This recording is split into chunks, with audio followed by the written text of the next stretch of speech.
3 years of working search and rescue at Olympic National Park taught me that some questions don't have answers you want to hear.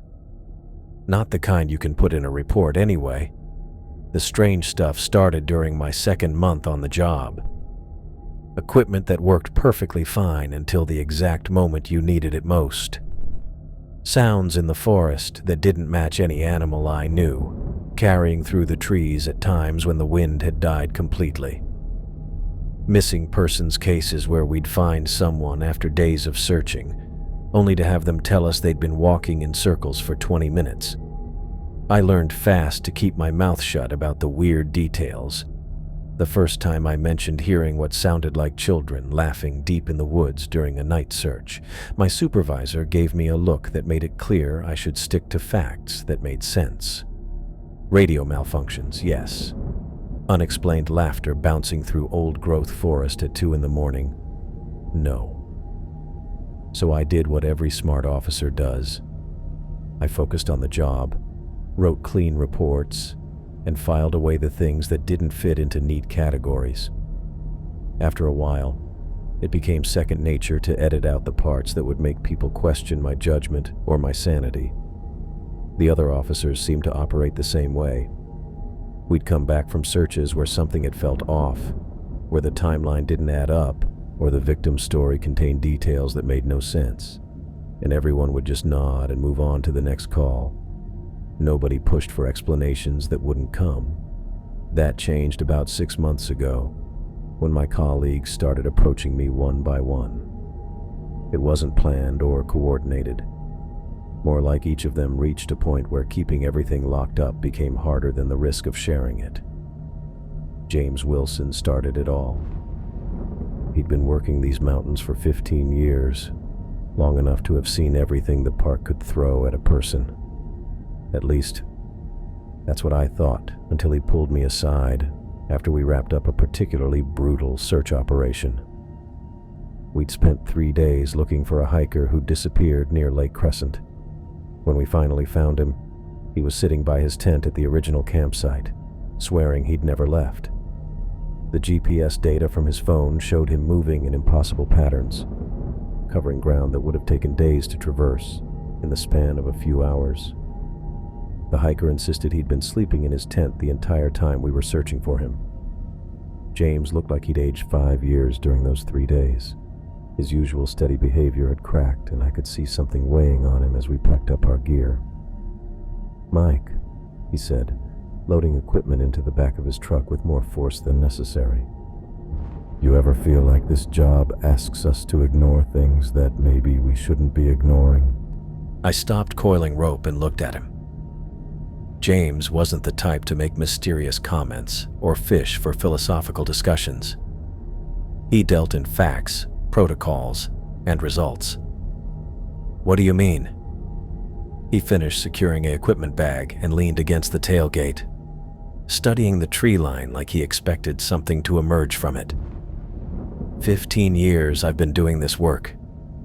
15 years of finding people who shouldn't be where we found them, or hearing stories that don't line up with reality, or watching equipment fail in ways that... He trailed off and shook his head. "Look, maybe I'm just tired, but I keep thinking there's more going on out here than we're allowed to acknowledge." The way he said "allowed" caught my attention. Not able to or willing to, but specifically allowed. "You want to grab coffee sometime?" James asked, straightening up and closing the tailgate. "Talk about some of the real challenges of working in these parks?" I nodded, recognizing that he was offering something more than casual conversation. Something that needed to happen away from the Park Service offices and the ears of supervisors who preferred their reports free of complications. "Yeah, I'd like that." A week later, we met at a diner in Port Angeles, far enough from the park that we wouldn't run into anyone from work. James had picked a corner booth in the back, and he was already nursing a cup of coffee when I arrived. He looked more rested than he had after the search, but there was still something in his expression, like he was carrying something heavy that he'd been holding onto for too long. "Thanks for coming," he said as I slid into the booth across from him. I wasn't sure if you'd think I was losing it when I brought this up. I've had my own share of things that didn't make sense, I told him. So no, I don't think you're losing it. The waitress brought me coffee and left us alone. James waited until she was out of earshot before leaning forward slightly. You're not the only officer who's experienced unexplained events, he said, his voice low but matter-of-fact. There's an unofficial understanding among some of the veteran officers that certain things happen in the parks that can't be reported or discussed openly.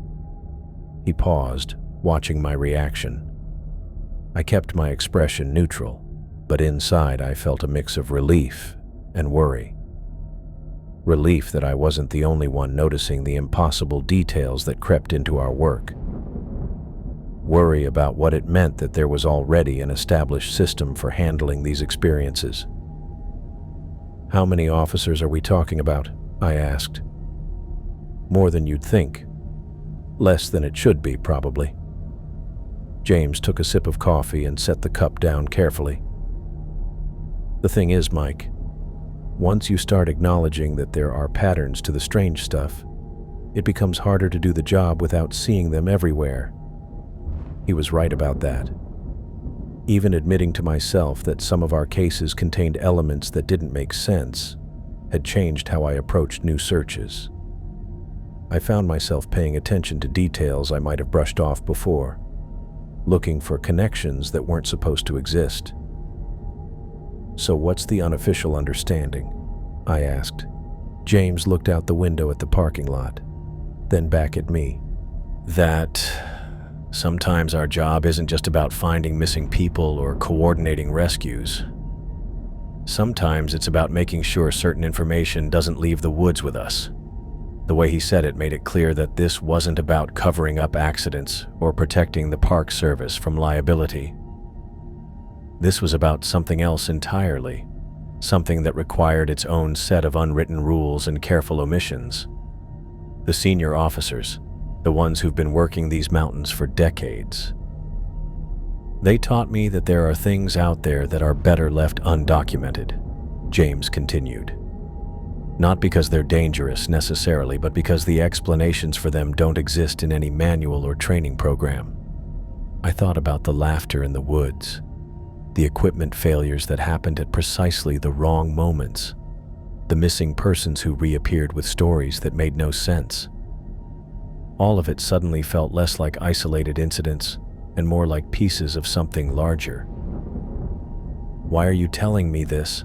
I asked. James smiled for the first time since we'd sat down, but it wasn't a happy expression. Because in the past few months, I've noticed other officers starting to ask the same questions you and I are asking. Sarah Anderson, Robert Martinez, some of the newer people like Emily Garcia. They're all starting to see the patterns, and they're all dealing with it the same way we did at first. Keeping quiet, second-guessing themselves, trying to make sense of it alone. He leaned back in the booth, his coffee growing cold between his hands. I figured maybe it was time to stop pretending that ignoring this stuff makes it go away. Maybe it's time to start talking about it, at least among ourselves. The diner hummed with ordinary conversation from other patrons, people discussing work schedules and weekend plans and everyday problems that had straightforward solutions. Sitting there with James, I realized how far removed our conversation was from that normal world, even though we were just two guys drinking coffee and talking about work. You think the others would be interested in these conversations? I asked. I think they're already having them, just not out loud. James finished his coffee and signaled the waitress for the check. But yeah, I think they'd be interested. The question is whether we're ready to hear what they have to say. As we left the diner and headed back to our vehicles, I knew that something had changed. The unofficial understanding that James had mentioned wasn't just about keeping certain experiences quiet anymore. It was about recognizing that those experiences were real. that they formed patterns, and that maybe understanding those patterns was more important than following protocols that pretended they didn't exist. Driving back toward the park, I found myself looking at the forests differently, not as a workplace where strange things occasionally happened, but as a place where the strange things were part of the landscape itself, woven into the daily reality of anyone who spent enough time paying attention. James had opened a door that I couldn't close again, and I suspected that the conversations we'd started would lead to revelations that would change how I understood not just my job, but the nature of the place where I worked. The mountains held secrets that went deeper than missing persons cases and equipment failures, and now, finally, I had colleagues who were ready to talk about them. I called James the next evening, unable to stop thinking about our conversation at the diner. The official understanding he'd mentioned felt like the tip of something much larger, and I needed to know more before I could decide how deep I wanted to go. "I was hoping you'd call," James said when he picked up. "There's something else I should tell you, something I didn't want to get into at the diner." We arranged to meet at the same place the following night. This time, James was already in the back booth when I got there, but he looked different, more tense, like he'd spent the day getting ready for a conversation he didn't want to have. "What I'm about to tell you is the real reason senior officers have that unofficial understanding," he said before I'd even ordered coffee. "It's the thing that made me realize we're dealing with something that goes way beyond equipment failures and confused hikers." The waitress brought my coffee and left us alone. James waited until she was completely out of earshot, then leaned forward across the table. "You ever come across a staircase in the middle of the forest?" The question caught me off guard, not because it was strange, but because of how James asked it, like he expected me to know exactly what he meant. "A staircase? Wooden steps, sometimes metal railings. They look like they were torn right out of someone's house and dropped in the woods. You'll find them in clearings, along trails, sometimes just standing in the middle of nowhere with nothing around them." I shook my head. "I haven't seen anything like that." James nodded, but there was no relief in his expression. "You will. If you keep working these mountains long enough, you'll come across one eventually. And when you do, there's one rule that every senior officer knows. You don't touch them. You don't climb them. You don't investigate them. You mark the location, and you walk away." The way he said it made it clear this wasn't a suggestion. It was a warning based on experience. "Why? What happens if you don't walk away?" James picked up his coffee cup, then set it down without drinking. His hands were steadier than mine would have been if I were about to tell someone what I could see he was preparing to share. 2 years ago, we had a missing person case. 8-year-old boy named Tommy Chen disappeared while camping with his family near Lake Cushman. We had search teams covering every inch of that area for 3 days. He paused, looking out the window at the parking lot, like he was gathering himself. Officer Kevin Brooks was working the northern grid when he radioed in that he'd found a staircase. Described it as oak steps with carved railings. Looked like it belonged in some expensive house. Said it was sitting in a small clearing about 200 yards off the main trail. James met my eyes across the table. Kevin had been working search and rescue for 8 years. He knew the protocols, knew the stories other officers told about strange things in the woods. But he'd never encountered a staircase before. And when he saw it, James shook his head. He made a decision that went against everything he'd been taught. He climbed it. Radioed in that he was going to take a look from the top, see if he could spot any sign of the missing boy. His last transmission was him saying he'd reached the top step and was looking around. The diner felt too warm suddenly. I loosened my jacket, but kept my attention on James. We lost radio contact with Kevin for about 4 hours. When he finally responded, he sounded shaken up. Said he'd gotten disoriented and couldn't find the staircase anymore.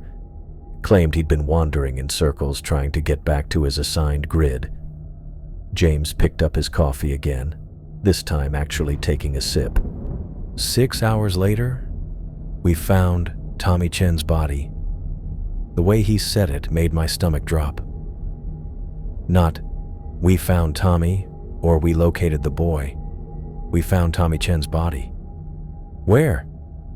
In a section of the park we'd already searched twice, an area that 3 different teams had covered thoroughly on the first day. James set his cup down with deliberate care. The kid was mangled, Mike. Looked like he'd fallen from a great height. Multiple compound fractures, internal injuries consistent with a fall of several hundred feet. I waited for him to continue, though part of me didn't want to hear the rest. Problem was, there wasn't anywhere in that section of the park where a kid could fall from that height. No cliffs, no tall trees he could have climbed, no rock formations. The tallest thing in that area was maybe 40 feet, and that wouldn't have caused the kind of damage we found. James leaned back in the booth, the leather creaking under his weight. Kevin never talked about what happened on that staircase, refused to discuss it, even with his partner. But after we found Tommy's body, Kevin put in for a transfer, left Olympic National Park 3 weeks later, and moved to a desk job in Seattle. You think the staircase and the boy's death were connected? It wasn't a question. James nodded anyway. I can't prove it. Can't explain how it would work or why it happened. But Kevin climbs that staircase, and 6 hours later we find a dead kid who looks like he fell from a height that doesn't exist in the area where we found him. James met my eyes again. That's not a coincidence I'm willing to ignore. The conversation at the next table seemed too loud suddenly, ordinary people discussing ordinary problems while James and I sat there talking about something that belonged in a horror movie. How many officers know about this? All the senior officers know about the staircases. Most of them have encountered at least one during their careers. But the rule about not touching them, not climbing them, that rule exists because of what happened to Kevin and Tommy Chen. James pulled out his wallet and placed money on the table for both our coffees. The staircases show up randomly. Sometimes they're there for days, sometimes they disappear after a few hours. We don't know what triggers their appearance or what makes them vanish. What we do know is that they're dangerous in ways we don't understand. He stood up and put on his jacket. If you ever come across one, Mike, you remember what I told you tonight. Mark the GPS coordinates, note the time and description, then get as far away from it as you can. Don't let curiosity get the better of you. As we walked toward the parking lot, James stopped next to his truck. You asked me yesterday why I was telling you all this. The truth is, I've been working these mountains for 15 years, and in that time, I've seen 3 different officers encounter staircases. Kevin was the only one who climbed one. He opened his truck door but didn't get in. The other 2 officers followed protocol. They marked the locations and walked away. Both of them are still working search and rescue, still finding missing people and bringing them home safe. James got into his truck and rolled down the window. Kevin's the one who didn't follow protocol, and now there's a dead kid whose family will never understand what really happened to him. He drove away, leaving me standing in the parking lot with everything he'd just told me. The staircases weren't just another weird thing to add to my growing list of unexplained experiences. They were actively dangerous, connected to outcomes that could destroy lives and end careers. Driving home, I found myself looking around at the trees along the highway, wondering how many of those mysterious structures were standing in the darkness beyond my headlights. and hoping that when I inevitably encountered one myself, I'd have the discipline to heed James's warning and walk away. I spent the week after my conversation with James trying to focus on routine patrol work, but every time I walked past a clearing or caught movement in my peripheral vision, I found myself checking for wooden steps that shouldn't exist. The knowledge of the staircases had changed something basic in how I moved through the park, like learning that some of the trees might suddenly reach out and grab you. Sarah Anderson came up to me during lunch break the following week. I was sitting on a picnic table outside the visitor center, working through a sandwich and reviewing patrol schedules, when she walked over and asked if she could join me. Sarah had been with the Park Service for about 4 years, long enough to know the rhythms of the job, but not quite senior enough to be included in whatever informal network James had mentioned. She was careful in her work, the kind of officer who documented everything and followed protocols to the letter, which made what she told me that afternoon even more troubling. James mentioned you've been having conversations about some of the stranger aspects of our work, she said, settling onto the bench across from me. She kept her voice casual, but there was something deliberate about how she'd chosen this moment and location for the conversation. I finished chewing and nodded. He said you might have some experiences worth talking about. Sarah pulled out her own lunch but didn't unwrap it. Instead, she looked across the parking lot toward the trees, getting ready the same way James had at the diner. 2 months ago, I worked a missing person case that's been keeping me awake at night, she said. 10-year-old girl named Jessica disappeared while hiking with her parents near Lake Crescent. Standard family outing that turned into every parent's nightmare. I'd heard about the case but hadn't been assigned to the search team. Missing children always drew more resources and attention than adult cases, and this one had involved multiple agencies working around the clock. We had search teams covering a 5-mile radius from where the family last saw her. Dogs, helicopters, volunteers from 3 different counties. After 18 hours of searching, we found Jessica sitting by a stream about 2 miles from the original trail. Sarah finally opened her lunch, but her movements were mechanical, like she needed something to do with her hands while she talked. The girl was completely unharmed. No injuries, no signs of exposure or dehydration, but she was... Sarah paused, searching for the right word. Disturbed. Deeply disturbed in a way that didn't match someone who'd just been lost in the woods overnight. Traumatized from being alone? That's what we thought initially. But when the family tried to get Jessica to explain what happened, her story didn't make any sense. Sarah took a bite of her sandwich, chewed slowly, then continued. She insisted that a fuzzy man had taken her to a cave filled with strange puppets and piles of bones. The sandwich suddenly tasted like cardboard in my mouth. I put it down and looked at Sarah's face, checking for any sign that she was testing my reaction or making this up. Her expression stayed matter-of-fact, clinical. The girl described this fuzzy man as having no face, no features at all, just a blank surface where a face should be. She said he carried a black box that hurt when he pointed it at her. Sarah unwrapped a granola bar but didn't eat it. Here's the part that really bothered me, Mike. Jessica wasn't afraid of this fuzzy man. She said he was trying to protect her from something worse in the woods. According to her, he kept her in the cave overnight and brought her back to the stream where we'd find her. The visitor center parking lot was busy with normal activity around us. Families loading hiking gear, rangers checking equipment, tourists looking at trail maps. The everyday reality of the park continued while Sarah described something that belonged in a completely different world. What did the parents think of her story? They chalked it up to trauma and imagination. Kids process scary experiences by creating fantasies that help them cope, right? The psychologist who evaluated Jessica said the same thing.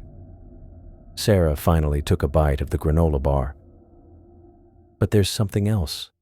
Something I haven't told anyone until now. She glanced around to make sure no one was within earshot, then leaned forward slightly. Jessica's description of that black box matched details from another case I worked 6 months earlier. Missing hiker, 34-year-old guy from Portland who disappeared for 2 days near Solduke Falls. When we found him, he was confused and disoriented. Couldn't remember most of what happened. Sarah crumpled the granola bar wrapper in her hands. But he did remember being approached by someone carrying a device that caused physical pain when aimed at him. Described it as a black rectangular object that hurt to look at directly and made his skin feel like it was burning when the person pointed it in his direction. The pieces of her story were forming a pattern that made my chest feel tight. Not because it was impossible to believe, but because it fit too well with everything else James and I had discussed. 2 different cases, 2 different locations, but both involving missing persons who encountered someone with a device that caused pain, Sarah continued. That's not the kind of detail people usually invent when they're traumatized or making things up. Did you report the connection between the cases? Sarah shook her head. I started researching instead. Went back through files from the past 2 years, looking for similar details in other missing person reports. She pulled a small notebook from her jacket pocket and flipped through several pages covered with neat handwriting.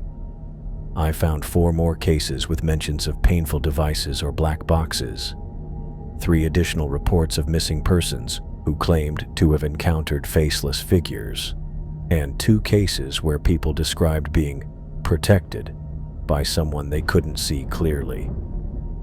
Sarah closed the notebook and put it back in her pocket. I keep a private file of these incidents, Mike. Notes, copies of witness statements, timeline correlations. I've been documenting everything because I realize there's a pattern that extends beyond individual cases or isolated incidents. Why haven't you shared this with supervisors? The question hung between us for a moment. Sarah finished her granola bar before responding. Because I've seen what happens to officers who push too hard for explanations that don't exist in the manual. They get transferred to different parks, assigned to desk work, or encouraged to pursue other career opportunities. She met my eyes across the table. I'm not ready to sacrifice my job for something I can't prove, but I'm also not ready to pretend that pattern doesn't exist. Sarah packed up the remainder of her lunch and stood up from the picnic table. James said you've been having similar conversations with other officers. If that's true, then maybe it's time we stopped working on this individually and started comparing notes. She walked back toward the visitor center, leaving me sitting alone with my half-eaten sandwich. Jessica's story about the fuzzy man and the black box wasn't just another strange experience to add to my growing collection. It was evidence of something organized, something with purpose and method. The faceless figure wasn't randomly running into people in the woods. It was actively getting involved in missing person cases, using tools that caused physical pain, and operating according to some logic that we didn't understand. And if Sarah was right about the pattern extending across multiple cases and locations, then whatever was happening in Olympic National Park was bigger and more systematic than any of us had realized. I finished my lunch without thinking about it, watching families and hikers move through the parking lot, unaware that the mountains they were about to explore contained mysteries that even the people charged with protecting them couldn't fully understand. I was still processing Sarah's documentation of the faceless figure pattern when Robert Martinez walked over to the picnic table. He moved with the careful pace I'd come to associate with him, making a decision he wasn't entirely comfortable with. Robert had always been the most reserved member of our team, someone who kept his thoughts close and his experiences closer. Mind if I sit down? He asked, though he was already settling onto the bench Sarah had vacated. James mentioned you've been talking with some of the others about things that don't make it into our official reports." I nodded, closing my patrol schedule folder and giving him my full attention. Robert looked like he'd been wrestling with something for a while. His usual calm attitude showed cracks around the edges, the kind of wear that comes from carrying a story you're not supposed to tell. "There's something that happened last summer," he said, folding his hands on the table. "Been eating at me ever since, but my partner made me promise to keep it quiet." Robert glanced toward the visitor center, checking that we weren't being overheard. The lunch crowd had thinned out, leaving mostly tourists studying trail maps and employees heading back to their afternoon assignments. We were working a missing person case near the Hoh River. 12-year-old boy named Marcus disappeared while his family was setting up camp. Standard search pattern, nothing unusual about the call or the location. He paused, running his thumb along the edge of the picnic table like he was buying himself time to commit to the story. "My partner and I were working the northeast grid, about 3 miles from where the family last saw the kid. Dense forest, old-growth timber, the kind of terrain where you can lose someone permanently if they wander off the marked trails." Robert's voice carried the measured tone he used when briefing search teams, but there was an undercurrent of something else. Not fear exactly, but the kind of careful control that comes from describing something that challenged everything you thought you knew about your job. We'd been searching for about 4 hours when we came across this clearing, maybe 30 feet across, completely circular, like someone had taken a giant cookie cutter to the forest. He met my eyes across the table. Standing in the center of that clearing was something wearing what looked like a bear skin.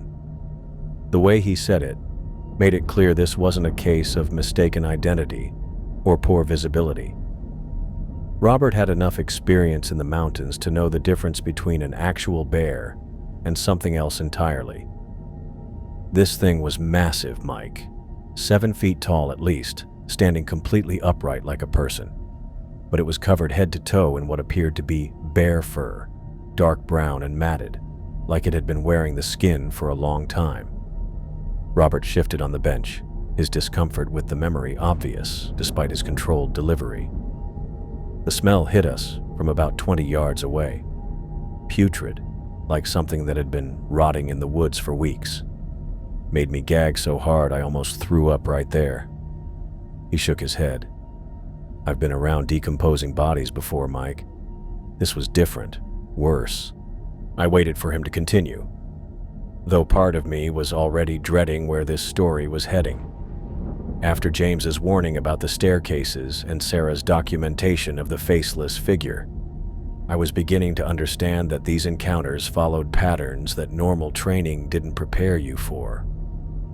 The thing didn't move when it saw us, didn't react at all. Just stood there in the middle of that clearing, facing in our direction, but not looking at us. Like it was aware we were there, but didn't consider us worth acknowledging.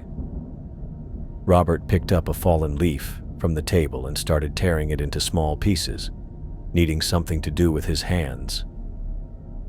My partner grabbed my arm and told me to back away. Didn't even whisper it. Just said it out loud like he didn't care if the thing heard him. I started to ask what we were dealing with, but he cut me off. Said we were leaving immediately, and I needed to follow his lead. The leaf disintegrated under Robert's methodical shredding. He brushed the pieces off the table before continuing. We backed out of that area and circled around to approach our grid from a different direction. Took us about 40 minutes to work our way around the terrain and get back to where we were supposed to be searching. Robert leaned forward slightly, lowering his voice even though we were still alone at the picnic table. An hour later, we found Marcus.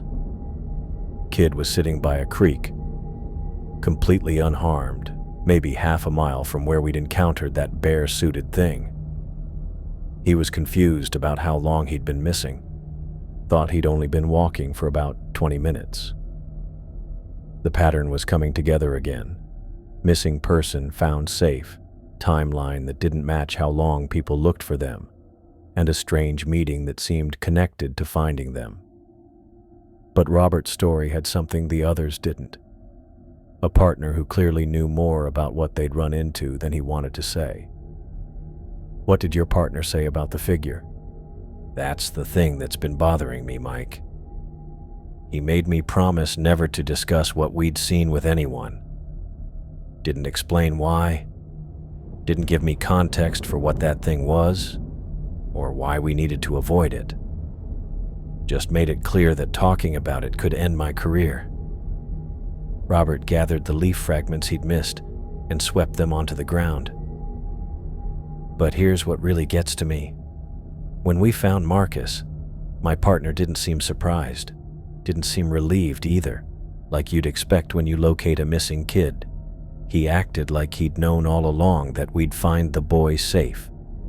The implications of that observation settled between us. Robert's partner hadn't just encountered something strange in the woods. He'd recognized it, known how to respond to it, and understood its connection to their search operation.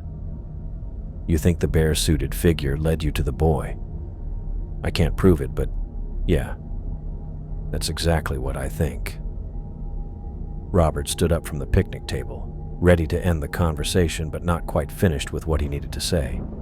Whatever that thing was, it wasn't random.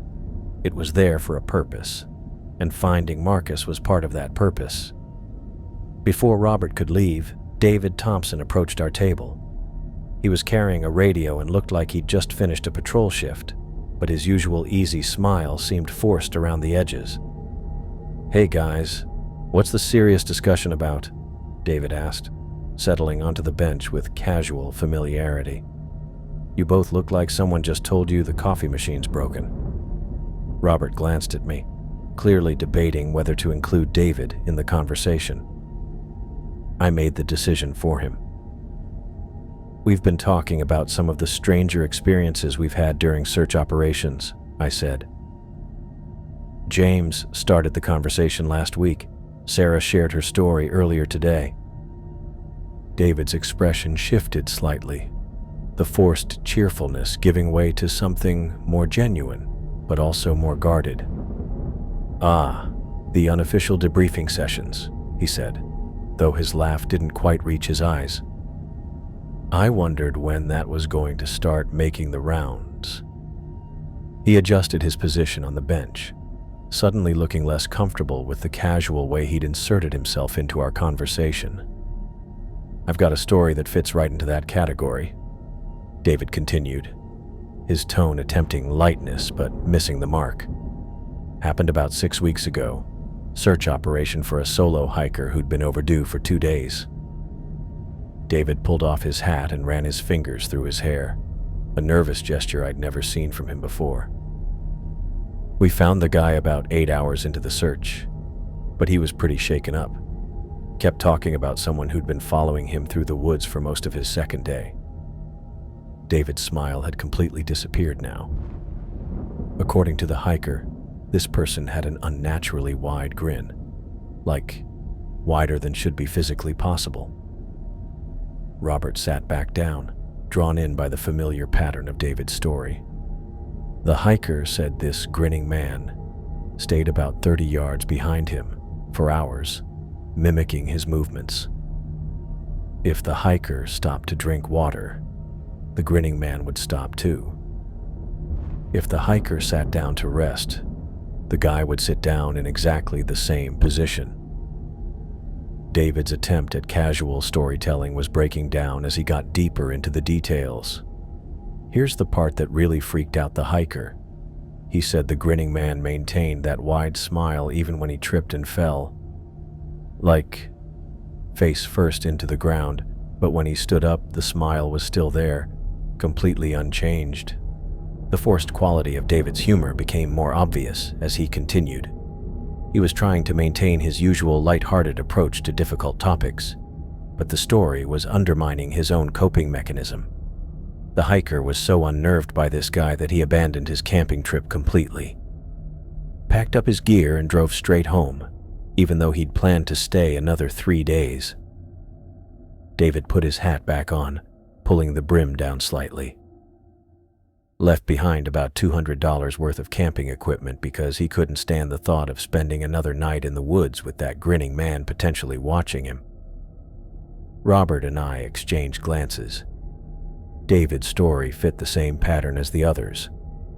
Strange encounters during missing person cases, impossible physical details, and outcomes that suggested the encounters served some purpose beyond random harassment. "Did you file a report about the stalking incident?" I asked.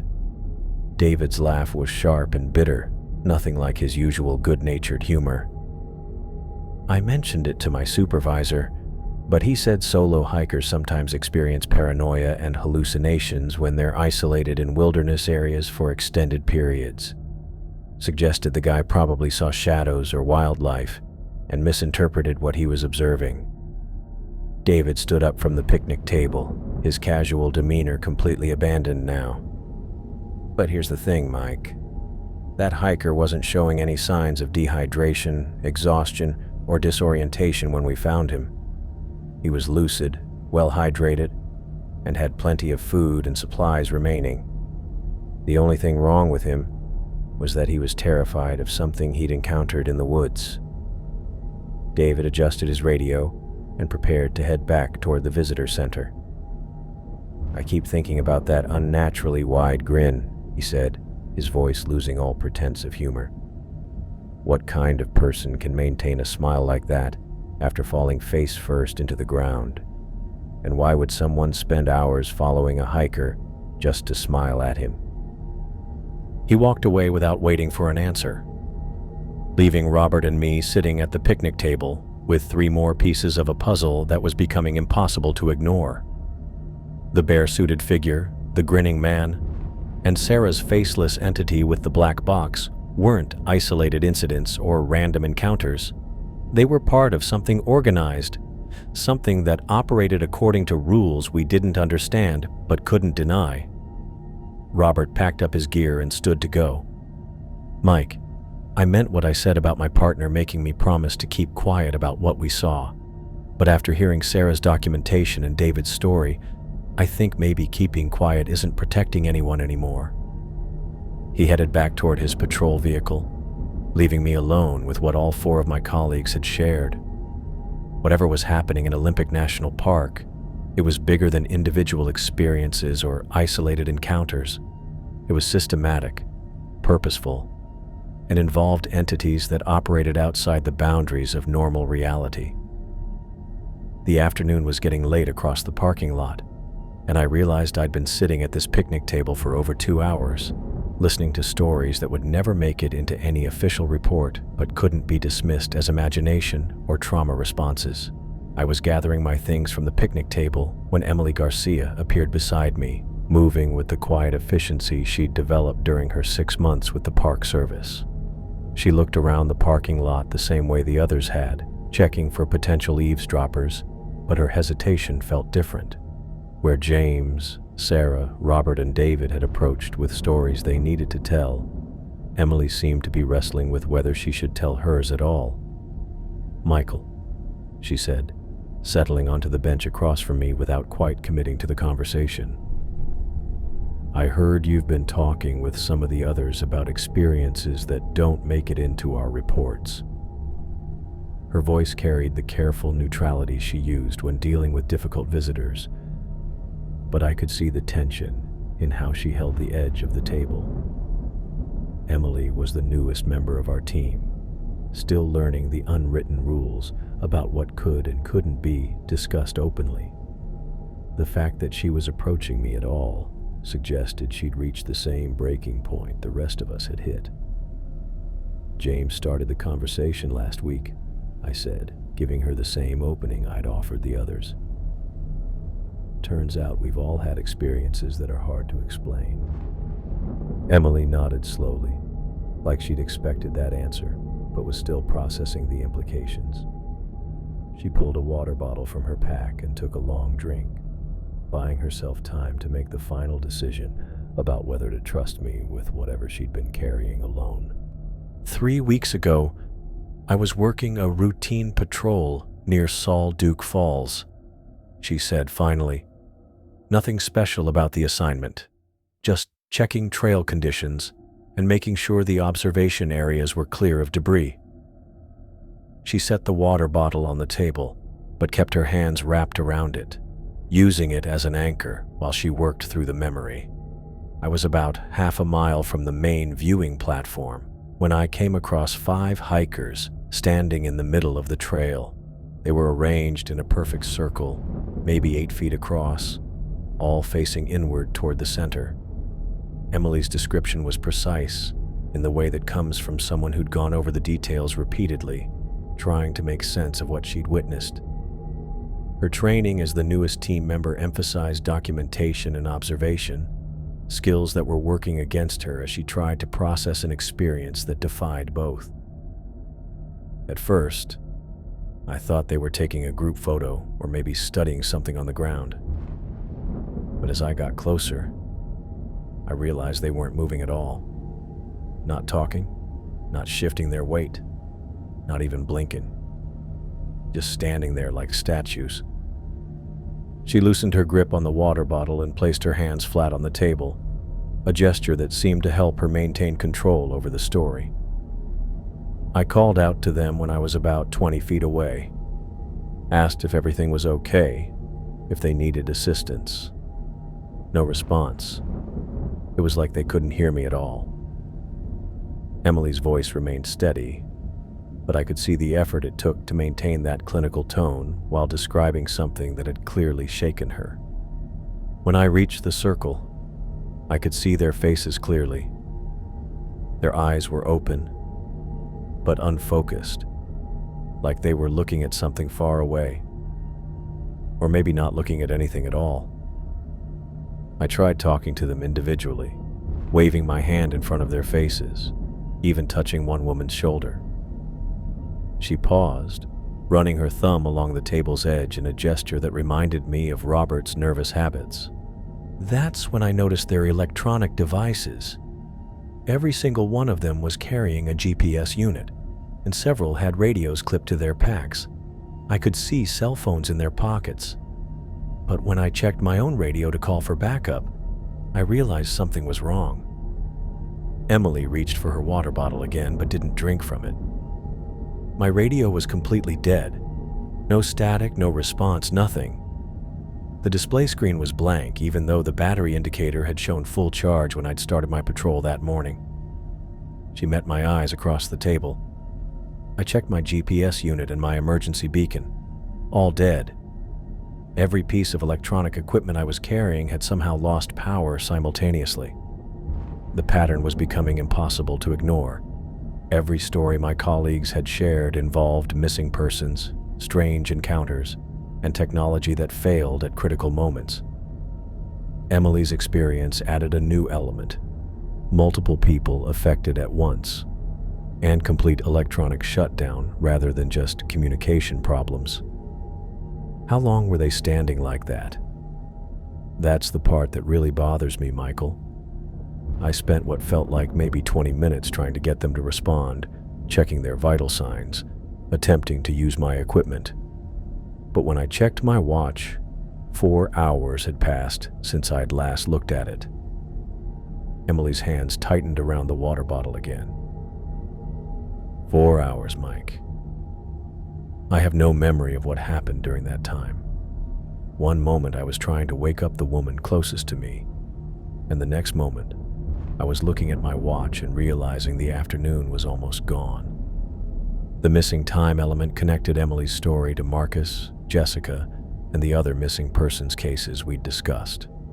But in her situation, she had been the one affected, rather than just witnessing the aftermath. When the 4 hours ended, what happened to the hikers? They just started moving again, like someone had pressed a play button. They looked around, confused about where they were and how they'd gotten there. I asked them how long they'd been standing in that formation. Emily finally took another drink from her water bottle, using the pause to steady herself. 3 of them thought they'd been there for maybe 5 minutes. 2 insisted it had been several hours. But none of them could remember deciding to stand in a circle, and none of them could explain why they'd felt compelled to face inward like that. She screwed the cap back on the bottle and set it aside. One of the hikers, an older man from Seattle, said he remembered hearing a humming sound just before everything went blank. Described it as low-pitched, almost subsonic, like it was coming from somewhere underground. The detail about the underground humming added another layer to the mystery. Emily's encounter wasn't just about missing time or electronic failures. It involved something that operated from beneath the surface, something that could affect multiple people simultaneously and coordinate their behavior without their awareness. Did any of the others remember the humming? The woman I'd touched said she thought she'd heard something like that, but she couldn't be sure. The other 3 didn't remember anything between starting their hike and suddenly finding themselves standing in the circle with me asking if they were okay. Emily packed her water bottle back into her pack, signaling that she was reaching the end of her story. I escorted all 5 hikers back to the main trail and made sure they reached their vehicles safely. They seemed shaken, but physically unharmed. No injuries, no signs of dehydration or exhaustion. She shouldered her pack, but remained seated, clearly working up to the part of her story that had been bothering her the most. I reported the incident to my supervisor the next morning, described the hiker's disorientation, the electronic equipment failures, and the missing time. I was careful to stick to observable facts, nothing that could be dismissed as speculation or imagination. Emily's expression shifted to something between frustration and resignation. My supervisor told me that area near Salduke Falls is known for natural electromagnetic phenomena that can interfere with electronic devices.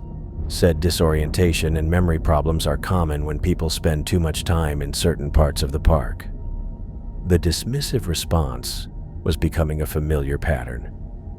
Every time one of us tried to report unusual incidents through official channels, we received explanations that addressed individual elements while ignoring the larger implications. He told me to include equipment failure in my report, but suggested I avoid mentioning the time discrepancies or the hiker's behavior. Said those details would just confuse the documentation without providing useful information for future patrols. Emily stood up from the picnic table, ready to leave but needing to finish her point. The thing is, Michael, I've patrolled that area dozens of times since I started working here. I've never experienced equipment failures before, and I've never encountered hikers who couldn't remember how they'd gotten somewhere or why they were behaving in specific ways. She adjusted her pack straps and looked toward the trailheads visible from the parking lot. After hearing about everyone else's experiences today, I'm starting to think my supervisor's explanation doesn't account for what's actually happening in these woods. Emily walked back toward the visitor center, leaving me alone with 5 distinct stories that formed a pattern too consistent to dismiss as coincidence or misinterpretation. The faceless figure with the black box, the bare-suited entity, the grinning man, and now, the underground buzzing that could coordinate group behavior. These weren't random encounters or isolated incidents. I pulled out my own notebook and started writing down everything I could remember from the conversations I'd had over the past week. James's warning about the staircases, Sarah's documentation of device-related encounters, Robert's story about the protective figure, David's account of the grinning stalker, and Emily's experience with coordinated group manipulation. Each story involved missing persons or disoriented hikers. Each included technology failures at critical moments. Each featured entities that operated outside normal understanding, but seemed to serve some purpose related to the search and rescue operations. The pattern suggested something organized, something with the ability to intervene in human activities across multiple locations within the park. Whatever was happening, it wasn't random. It was systematic, purposeful, and involved capabilities that our training and protocols didn't account for. I closed the notebook and headed back to my patrol vehicle. But for the first time since starting this job, I felt like I was beginning to understand the real nature of the work. We weren't just searching for lost hikers and maintaining trail safety. We were operating in an environment where other entities conducted their own operations, using methods we couldn't explain, but could no longer ignore. The mountains held secrets that went deeper than missing persons cases and equipment failures, and my colleagues and I had finally started documenting them honestly. Understanding the pattern might help us protect future visitors and search teams from whatever was behind these encounters. It was time to stop treating these experiences as isolated incidents and start approaching them as pieces of something larger that deserved serious attention and systematic documentation.